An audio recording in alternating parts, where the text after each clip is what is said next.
क्या पप्पू यादव ने मांगी थी 1 करोड़ रुपए की रंगदारी? पप्पू यादव ने रंगदारी मामले में खुद खोला राज। पप्पू यादव पर हो चुकी है एफआईआर दर्ज। क्या पप्पू यादव ने रंगदारी मांगी थी? क्या पप्पू यादव ने पूर्णिया के एक व्यापारी से 1 करोड़ रुपए रंगदारी के रूप में मांगे थे? इस मामले में जो कुछ भी आगे साबित हो, ये भविष्य की बात है।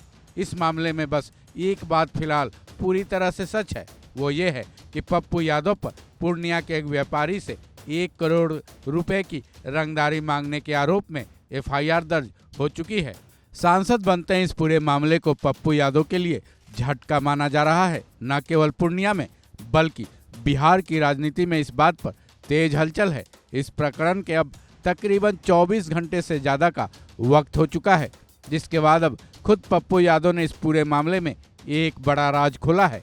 पप्पू यादव ने दावा किया है कि फर्नीचर व्यापारी से रंगदारी मांगने वाला ये मामला पूरी तरह से राजनीति से प्रेरित है। पप्पू यादव का आरोप है कि ये पूरा खेल उनकी राजनीतिक छवि को बिगाड़ने की एक गहरी साजिश है। पप्पू यादव ने दावा तो यहाँ तक कर दिया है कि जिसने ऊपर 1 करोड़ रुपए की रंगदारी मांगने का आरोप लगाया है वो पूरी तरह से निराधार है।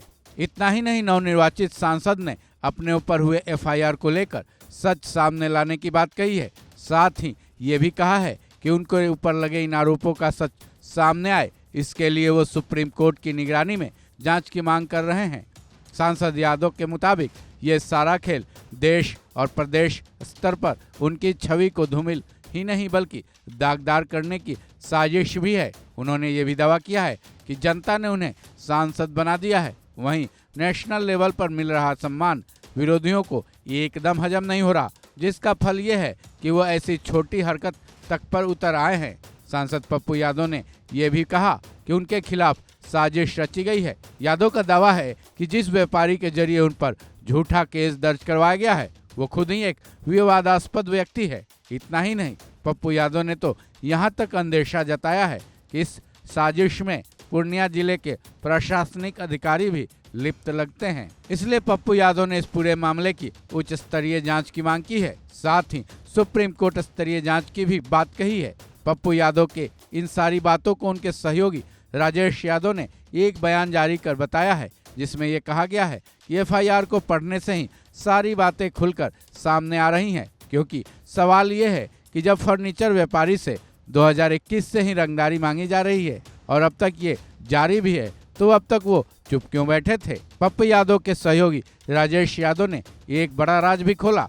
उन्होंने बताया कि सांसद यादव पर एफआईआर कराने वाले व्यापारी पर ही पिछले साल पूर्णिया के हाट थाना में रंगदारी मांगने का केस दर्ज है। इतना ही नहीं, दूसरे कई मामलों में भी उस व्यापारी के ऊपर कुछ और भी केसेस दर्ज हैं।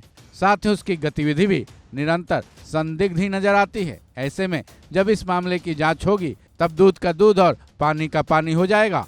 बहरहाल अब इस मामले में कौन सच्चा है और कौन झूठा, इसकी जांच संजीदगी से जरूर होनी चाहिए ताकि सारा सच निकलकर सामने आ सके। इस खबर में बस इतना ही। बाकी अपडेट्स के लिए जुड़े रहें वन इंडिया हिंदी के साथ।